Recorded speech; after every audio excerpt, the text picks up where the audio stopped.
Today we have three motorcycles head to head. We've got the new Honda GB350S and the Royal Enfield 450 Guerrilla and the Triumph Speed 400 all together to see which bike you should go and buy.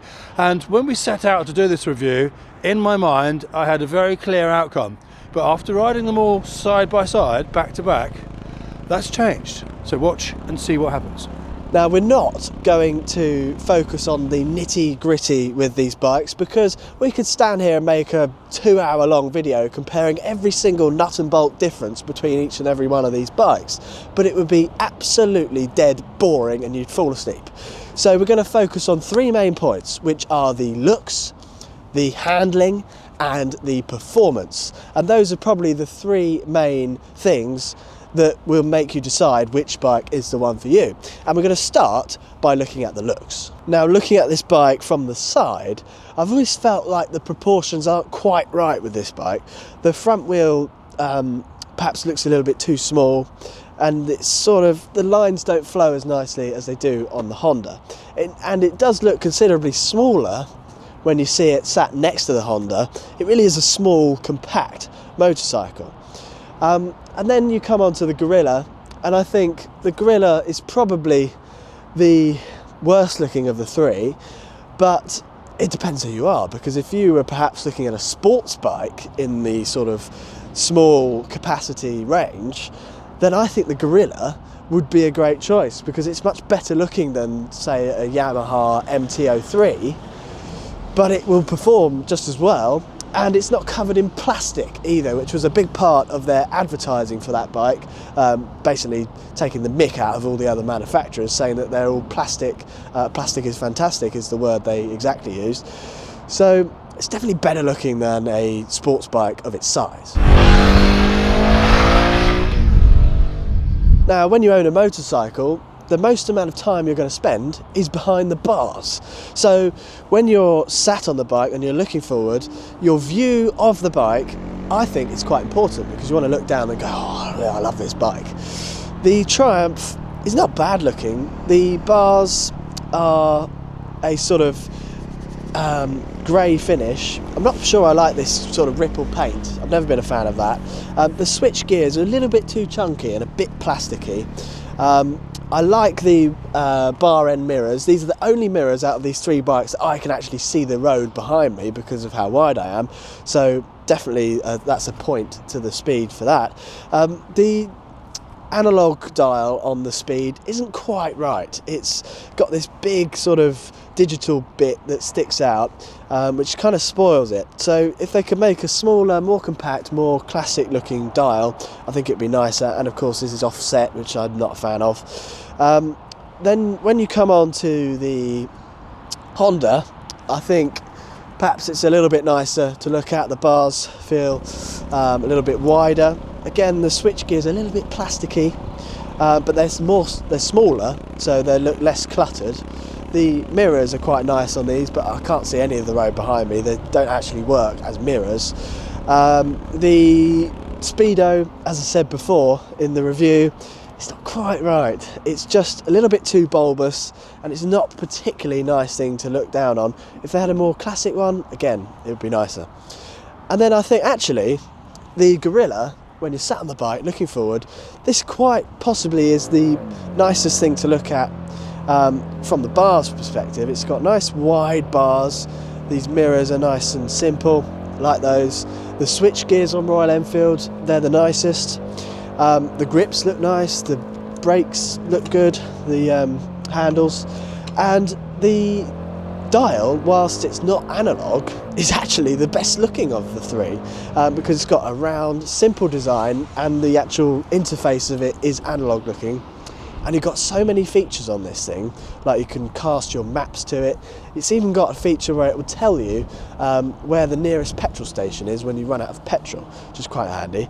But they've stuck it off centre to the right when there's absolutely no need for that. It could have been in the middle, and it should be in the middle.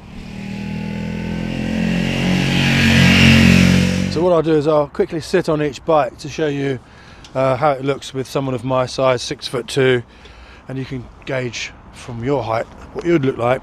And as I say, this is sort of a semi-sporty stroke sporty riding position, not too sporty, but I like the handlebars. They're very wide and they're higher than the other bikes, so it's a nice riding position actually. Very nice, very nice. Now the Honda, again, I'm still the same height, so that's the riding position on the Honda.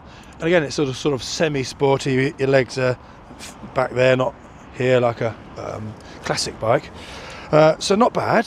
When I was riding along on the Honda, a few times sort of going over bumps at speed, I felt the handlebars were a little too low for me. So you can always put a riser on there, but the handlebars on the Guerrilla are a little bit higher. Now the Triumph Speed 400, as Darcy said, is the smaller of the bikes. I'll take the stand off. But it's fine.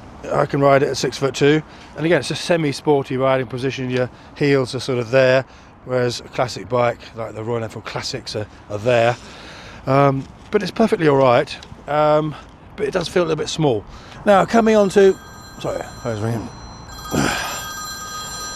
Hello, David. How you doing? Yeah.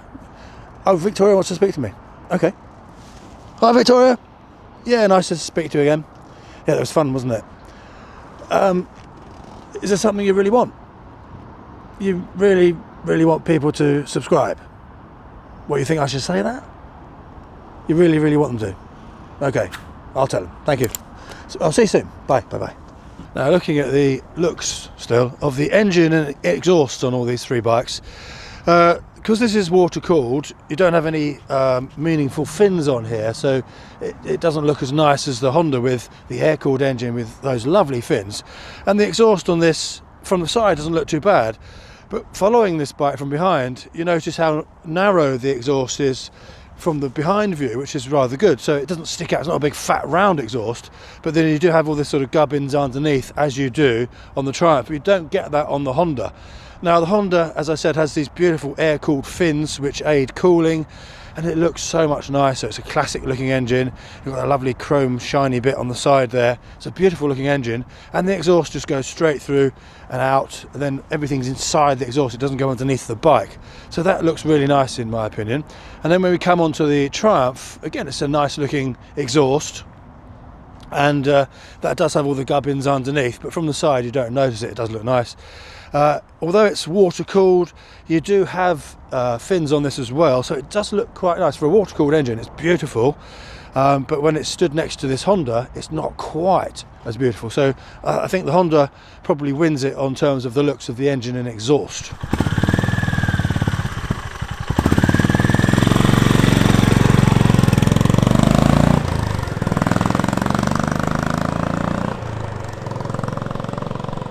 Now, I actually went on the press launch for the Guerrilla and the Speed 400, and whenever I'm anywhere abroad, I always need to use the internet, of course, and especially on a launch, you need to get out content as soon as you can, and that's where today's sponsor comes in. When I'm abroad, I use Surfshark VPN, and the reason being is that it allows you to connect to a private network in a different country. So perhaps if you're in a hotel room and you want to watch Netflix at night, and the TV show you've been watching for the last month isn't available in Spain or in Japan or wherever you are, using a VPN you can set the country to a different country where it is available. You can set it back home to England or wherever you're from, and you can watch that content. But it also gives you security when you're using a public Wi-Fi network. So if I'm uploading a video and I'm in a hotel, I'm on a public Wi-Fi that 1,000 people are using, there's some dangers there. So using a VPN keeps it secure. With Surfshark, you can have unlimited devices just to one account, so you can have your whole family within one account. They also offer other products like antivirus, and if you click the link in the description, you will get an extra 4 months on top of your yearly subscription, and there's a 30-day money-back guarantee. So if you're not happy with it, you can get your money back. But trust me, I recommend this product, and I wouldn't recommend anything that I wouldn't use myself. Looking at the mudguards on the bikes, as far as front mudguard coverage goes, it goes to the Guerrilla because it covers more of the bike. It's got an extender on it, but with the extender it covers more of the wheel. It still could go a bit further around, as all three bikes have got quite small front mudguards which are practically useless because the bike becomes very mucky as soon as you go out on a wet road. Coming to the rear, you've got a lot of gubbins going on here with this extender thing. so it doesn't look so nice from the rear. This looks quite neat and pretty from the rear, but it's a sort of tapered mudguard with a thing stuck on the end, and it doesn't do a lot really because it's too narrow to do anything useful. And that's the same on the Triumph. So as far as rear mudguards go, none of them really do the job of a mudguard. They're all about looks. As far as front mudguards go, it's better on the Guerrilla.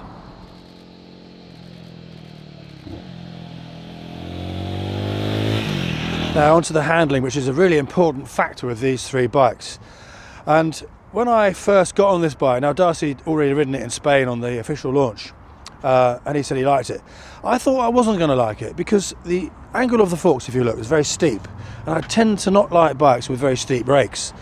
So I thought it was going to be really twitchy and horrible. But after a few 100 metres riding this around a few roundabouts and in and out of traffic, I changed my mind instantly because it actually handles ever so well. It's just like a sports bike with a smaller engine with fairly decent looks compared to a sports bike.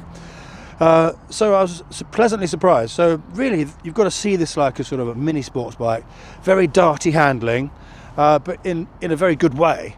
So if you want to carve up the bends, go round roundabouts really fast, and ride like a bit of a lunatic, it'll do it. Coupled with the engine, which is also quite peppy, it's quite a fun bike to ride. The fuel tanks, definitely the Honda's the best looking fuel tank in my opinion. It's a lovely shape. It's reasonably good size as well.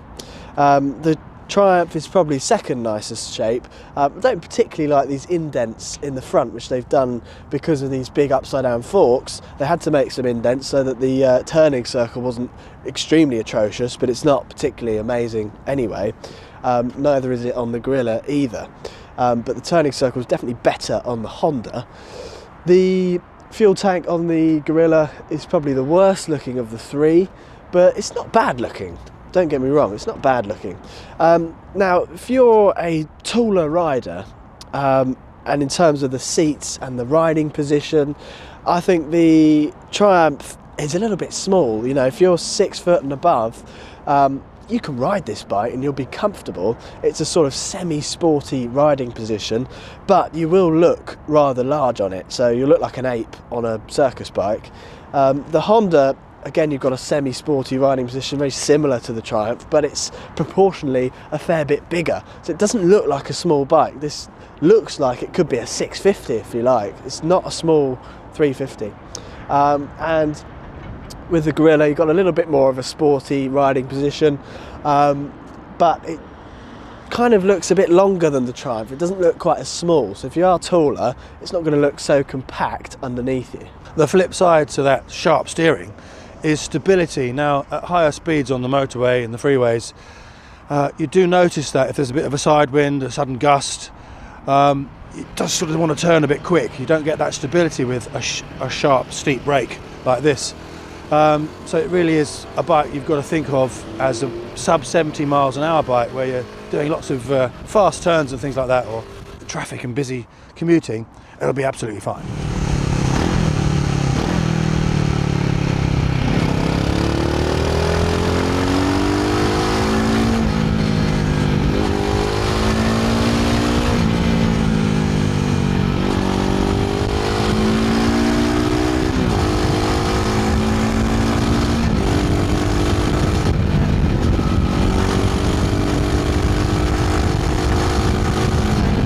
Out of the three, the Honda has what I would say is the best geometry. You've got a 27 point something degree rakes, so if you can see the angle of the forks, they're not so steep, and the trail is longer, so you've got a much more stable bike with the Honda, and at speed it feels way more stable on the motorway than the Guerrilla does, and even the Triumph. So I'd give this full marks for stability. But saying that, in the twisty lanes and in the traffic and in and out, it's still perfectly alright, but it doesn't carve up quite as sharply as that. The Triumph doesn't have quite the steepness of rake that the Guerrilla does, but it feels just as sharp. And in my mind, I preferred the handling, strangely, on the Guerrilla, which I didn't think I was going to say when I set out this morning. It's slightly different the way it handles, perhaps because it's a little bit shorter, it's got a shorter wheelbase.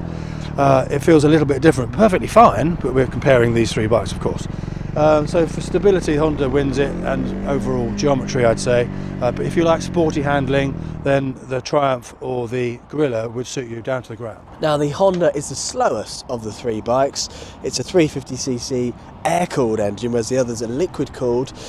It produces 20.7 horsepower at 5,500 RPM and 29 newton meters of torque at 3,000. So the torque peaks lower in the RPM range in this bike than the other two. So it definitely feels like it's got plenty of grunt from the low down, whereas these other bikes, you have to rev them up a bit more, but they rev so quickly that you barely know you're under that, because it just suddenly you're at 6,000. Now, the Honda's got 5 gears, whereas the other two have got 6. And the 5th gear in this bike is a little bit unusable. It's a very high ratio, and you find that as soon as you go into 5th gear, you just start to bog down. It gets slower and slower and slower. Perhaps it would be okay if you're going downhill with a backwind, or if you're a little bit lighter than us, because we're not the lightest of human beings.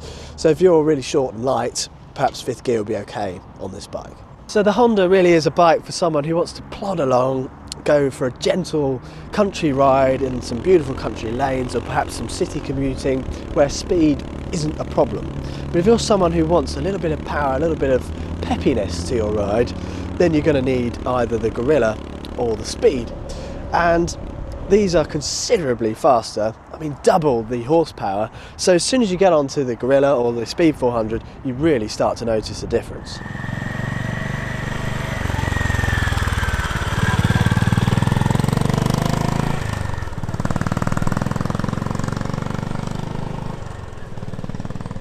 Now, like I said earlier in the video, when I got on this bike, I was very pleasantly surprised, because on paper I thought I wouldn't like it. And this engine really does go. It's very fast, actually, for a 450. Of course, don't forget, when we're talking about bikes being grunty, etc., or powerful, bear in mind the size of bike we're talking about. Some people say, oh, it's not, you can't say, well, actually, no, you compare it to a 1800cc Harley or something. We're not doing that. We're comparing smaller engine bikes together. So it does feel fast. It really is good. And on the Himalayan, or Himalayan if you're English, it's got the same engine. But I didn't feel that this engine was right for the Himalayan, because it's so revvy and it doesn't have that plod which you want when you're off-roading. So in the Himalayan I thought, I don't know if I like it. In this, I love it. It suits this bike down to the ground. So it's a very good engine in the right bike. So if you're looking at a Himalayan, bear in mind that, you know, it's a revvy, peppy, fiery engine that likes to be revved in the higher rev range. That's where all the power and the torque is. Which is fine on the road if you're accelerating and doing all that sort of stuff. But if you're off-road, you need sometimes that low-down chug that pulls you along, like the classic 350s did in India. We rode them and we loved them off-road because of that sort of chuggy engine. Now, the engines in the Guerrilla and the Speed are much more closely matched. The Guerrilla produces 39 horsepower, 8,000 RPM, whereas the Speed produces 39.5 horsepower at 8,000 RPM. And the Guerrilla produces 40 newton meters of torque at 5,500 RPM, whereas the Speed is 37.5 newton meters of torque at 6,500 RPM. So you've got more torque on this bike, and it comes in lower down in the RPM range, and you can feel that. But they're not too dissimilar, so you have to really analyse it and ride them back to back to notice the difference. But these are really peppy bikes, and they'll rev up really quickly. You can get going on these. So if you want to have some fun and do some sort of quick acceleration, go around the bends, I mean, both of these bikes were absolutely fantastic fun riding in the mountain roads in Spain. They've just felt absolutely at home. The intention today was to rank these bikes in order, but after riding them all back to back, it's a very hard thing to do, because they're kind of not exactly comparable. So sometimes people say, it's like comparing apples to oranges, and today it kind of is, because the Honda's the perfect bike for chugging along and enjoying the scenery, and it looks cool and it handles beautifully, it's nice and stable. Both the Triumph and the Royal Enfield are quicker, they're better at carving up the bends, not as stable at faster speeds. They both look slightly different, don't they? So it's very much, you've got to read between the lines with this. Choose the bike you like the look of. Decide whether you want a lot of power, a lot of acceleration. Between the Triumph and the Royal Enfield, there's very little in it. The Royal Enfield does feel a bit quicker because it's a 450, this is a 400. So it does feel a little bit more powerful. And the handling is very sharp on both of these bikes. So, as I say, there's not a definite winner in this case, and it's not because we're bottling out. If I was paying my money, I don't know. I really don't know what I would choose. That Honda based on looks, that's the one I'd like to turn up somewhere and look cool on. But equally, this doesn't look bad either, does it? Neither does the Royal Enfield. So there's no set winner. You've got to choose based on looks, handling, and the engine characteristics. And we've gone into that in this video, so you can decide, because it's you that's going to buy it, not me. Now, if I was going with my heart, I think the Honda would have to be the bike I would choose out of these three, because of the emotion and the character that you get from an air-cooled engine. And I think, annoyingly, because of the Euro 5 plus emissions, etc., I think this bike feels like it's a little bit choked up, and like it feels a little bit restricted, and perhaps if it didn't have to comply with all these regulations, it'd feel a little bit more free-flowing and nicer to ride. It just feels like it's a little bit choked, especially when it's cold.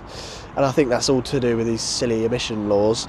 So if you change the air filter and put a nice open free-flowing exhaust on this bike, I think that would change it dramatically, and perhaps a little ECU tune. I think then it would be an absolutely fabulous bike.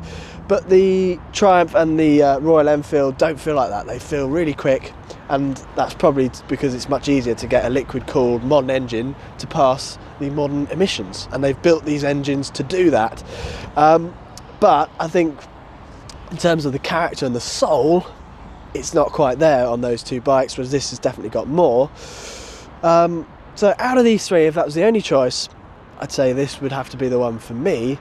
But really, if I'm being a bit silly, I would probably get a 650.